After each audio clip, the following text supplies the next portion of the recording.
Hi guys, samahan nyo ko. Panonoorin natin itong video ni Diwata.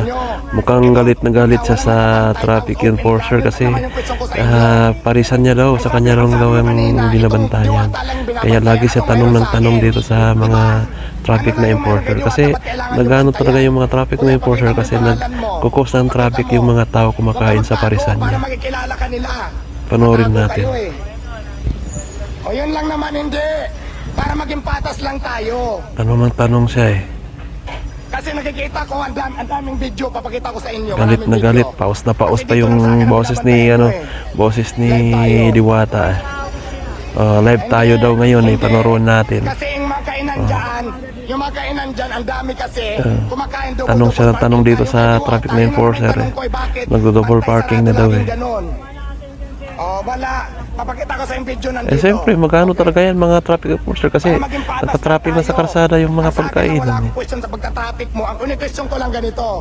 Bakit kung sa akin lang yung binabantayan nyo? Ang tanong niya daw, bakit siya lang daw ang binabantayan yung sa kabilang parisan, hindi. Marami naman daw tao. Yun lang yung tanong ko sa inyo, wala namang question doon. Diba?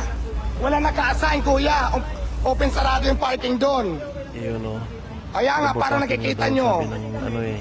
O ayan, yun lang naman eh, para nakikita nyo. Huwag ka magtago kuya, pakita mo yung pangalan mo. Nakailbit ka pa yan, pakita mo yung pangalan ni kuya. Ayan o. Parehas naman maraming tao, parehas naman Diba yun lang naman, kainan. pakita nyo lang.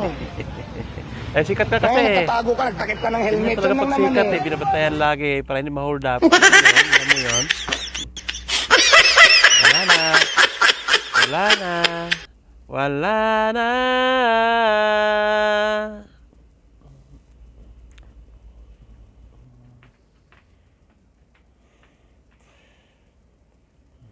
Nagtataka lang guys si Diwata, bakit sa kanya lang daw ang binabantayan? Sa kabila naman daw may parisan naman, bakit sa kanya lang ang binabantayan ka? Yun lang ang tanong niya sa mga traffic enforcer. So yung sagot ko naman, siyempre sikat ka na kaya ikaw ay binabantayan para hindi ka ma-hold up. Alam mo yun, magpasalamat ka nga may bantay sa'yo, may mga traffic enforcer dyan. Kung wala, baka ma-hold up ka pa dyan. Kasi sobra na yaman mo, marami na nag-interest sa'yo. Alam mo yun, dapat magpasalamat ka pa talaga. Ikaw talaga naman binabantayan ka na, magagalit ka pa. Pasalamat ka, binabantayan ka na, wala ka pambayad. Yung mga iba, nagbabayad pa. Kaya sikat kasi, kaya binabantayan ka lagi. Ganun yun.